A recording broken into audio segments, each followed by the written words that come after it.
members of the press, brothers and sisters, I greet you all with greetings of Islam. Assalamu alaikum wa rahmatullah. My name is Saeed Aidan Ali and I am the Deputy Overseas Development Manager for Muntada Al-Islami Trust. And I would like to first start by thanking you all for coming here today. I would also like to welcome you all to this important gathering to mark the launch of our Syrian campaign entitled Bread for Syria. Many of you might be aware of the Trust's work, humanitarian work, but just to reiterate, we are an international humanitarian organization focusing on the areas of health, capacity building, education, water security, and emergency relief. And for the past 26 years, the Trust has been involved in numerous humanitarian initiatives, be it in emergency relief in Darfur, Sudan, and just recently in Somalia, or at the forefront in building sustainable educational infrastructure. Our biggest projects today include our efforts to contribute to the reduction of maternal mortality in Ghana, Benin, Nigeria, Togo, and Mali, in line with UN Millennium Development Goals, or our Little Hearts project, which aims to treat more than 800 children born with heart defects over a period of 3 years. And moving on to the main purpose of this conference, and without further ado, I would like to introduce Mr. Abdul Hakim Montague, who is Al-Muntada Al-Islami's Trust Secretary and Trustee, to deliver a press statement on our Syrian campaign. Mr. Montague. Ladies and gentlemen, members of the press, brothers and sisters, on behalf of Al-Muntada Al-Islami Trust, I would like to formally announce the Trust's participation on what is truly a global campaign, Bread for Syria, in cooperation with the Union of NGOs of the Islamic World, UNIW. This press conference is being held in conjunction with all 152 members of the UNIW around the world to alleviate the suffering of the Syrian people and to increase momentum for aid. As we know, the humanitarian crisis in Syria continues to worsen day by day as the war escalates. Access to large parts of the country remain extremely difficult due to insecurity and heavy fighting, and more than 2 million people have so far been displaced. The number of Syrians seeking refuge in neighbouring countries is increasing, but the humanitarian response has so far been unable to meet the needs fully. The arrival of winter is exacerbating the difficult living conditions of Syrian refugees and the population internally displaced in the country. Members of this union, UNIW, have already started delivering aid to the affected population inside Syria and in refugee camps in neighbouring countries. Due to the magnitude of the crisis, there is a huge need for international humanitarian organisations to pull together necessary resources to help alleviate the suffering of the Syrian people. The Trust aims to raise some $1 million within 3 months of this campaign. With this fund, the Trust is seeking to organise the distribution of blankets, shelter, wheat flour and medicines to the displaced people on the borders of Lebanon and Jordan. In the light of the recent UN report suggesting that more than 60,000 people have been killed since the beginning of this conflict, as a result, it is now more vital to intensify humanitarian efforts. With the situation in Syria getting worse and an estimated further 100,000 possible deaths by the end of 2013, we call upon the international community and the humanitarian sector to do more in helping to reduce the suffering of the Syrian people. Al-Muntada Al-Islami Trust, being part of the international community, is fully committed to participate in such noble initiatives which will have a great impact on improving conditions of those affected by this conflict. We believe it is through partnerships between humanitarian organisations and a greater benefit can be achieved for the beneficiaries, and thus we invite other NGOs to join our efforts. Thank you. Thank you very much, Mr. Montague. And I would like to introduce now Mr. Saeed Moper, who is the Overseas Development Manager, to give a presentation on the current situation in Syria in facts and figures. Mr. Saeed. Assalamu alaikum wa rahmatullahi wa barakatuh.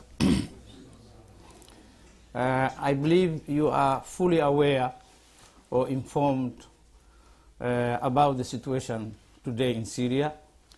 Hundreds of people are dying every day, on average more than 100 people, and thousands of people are fleeing Syria to the neighboring countries. I just wanted to highlight what my two colleagues have said before me, and just with the figures to show you the magnitude of the problem and the gravity.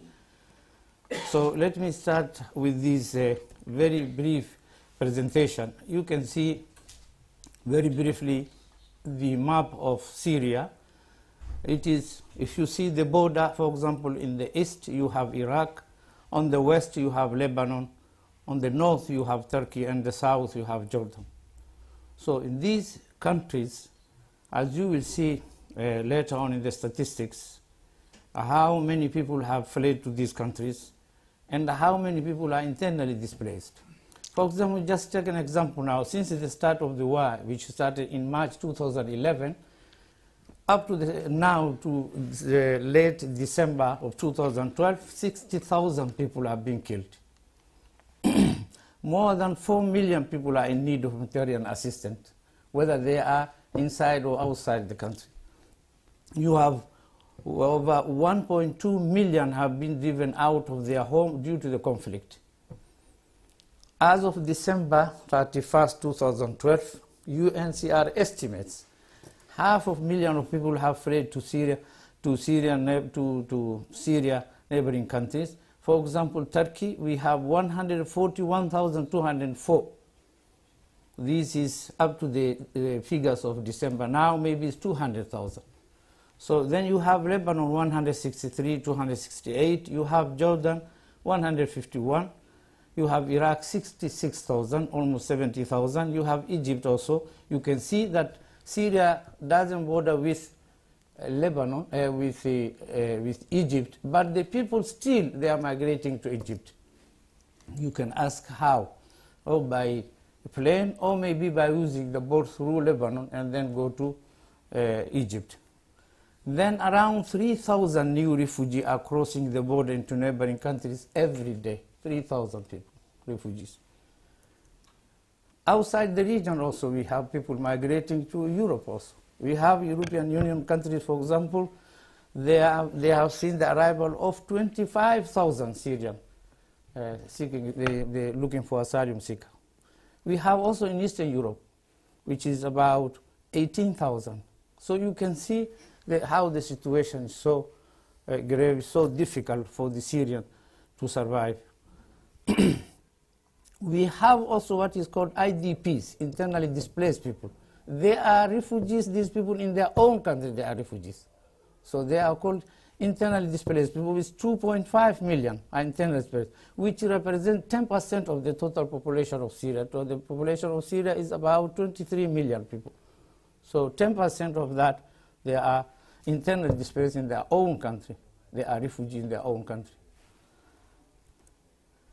Then you have 54 of these refugees are under the age of 17. Almost you can say 50% of these children, of these refugees are children. They need school, they need health, they need so many other things. You can see, the children cannot cope with all these different difficulties. So we have also to give due consideration to this fact that the majority of these, or half, or maybe more than half of these population are children under the age. It's also estimated that 1.1 million refugees will need help by the end of half of this 2013, which is June. By June, if the trend is the same, going at the same path like now, we will have, instead of 500,000, we will have doubled. So we assume that the trend is the same. But if the things escalate, so it means can be 2 million or 3 million.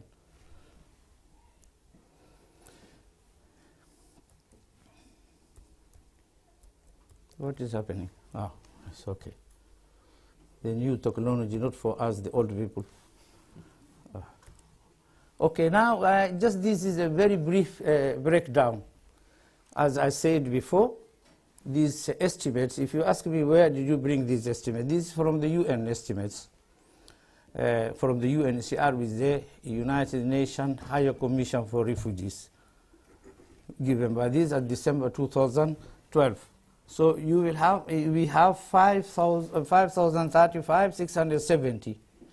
You can see the projection they have made. If the situation remains the same, we will have 1,100,000 by June 2013. The UN and the partner organization have launched appeal for 245 million, to meet the needs of these people in different areas: education, health, water, protection. Also, they need also protection. But only 56 of the amount pledged, and we have only international, only 56 of the 245 has been, so far met. So almost half of it is not paid. So there is still a gap of almost 44%. There will be another conference which we convened by the United Nations and chaired by the Secretary General Ban Ki-moon to secure the funding of $1.5 billion to save the life of millions of these refugees and the IDPs. So you can see the magnitude of the problem. It's not something, if you see the destruction, all the infrastructure, everything is almost destroyed, demolished.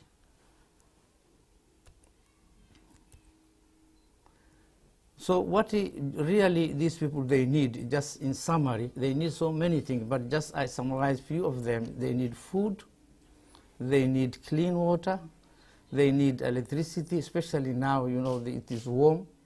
Then they need also medical aid, and they need clothes and shelter, especially during this winter.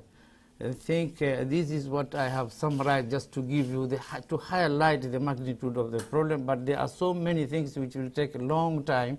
You can see even the agriculture is destroyed, the industries are destroyed, there's no economic activity going on, people are just fleeing, they cannot get water. Last time, if just people, they queued to get the bread and they were bombed, so many people, they died. So I just tried to give some figures that you can understand and see the magnitude of this problem. Wassalamu alaikum wa rahmatullah. Thank you for good listen. Thank you very much, Mr. Said Mopa. I think those figures truly speak for themselves in highlighting the crisis and the urgency of the crisis. But I think it's also important to highlight that this is an international effort. And we, as a British NGO, are taking part in this effort, and we hope to take a leading role in this effort. So that's really important to know. We're a British NGO, and we want to take a lead in this initiative. So I think that's a very important note to make. And with that, I think we should conclude. I would like to thank you all for coming and sharing this evening with us. We hope to put this statement up on our website, so please do go on our website and follow our updates. We hope that we will, as you can see, this is a momentous task ahead of us. 1 million in 3 months is not an easy target to reach, but we hope to reach that target and more. And we hope this project will have a huge impact on the Syrian people who are affected by this conflict. So thank you very much for taking your time to coming here, and assalamu alaikum.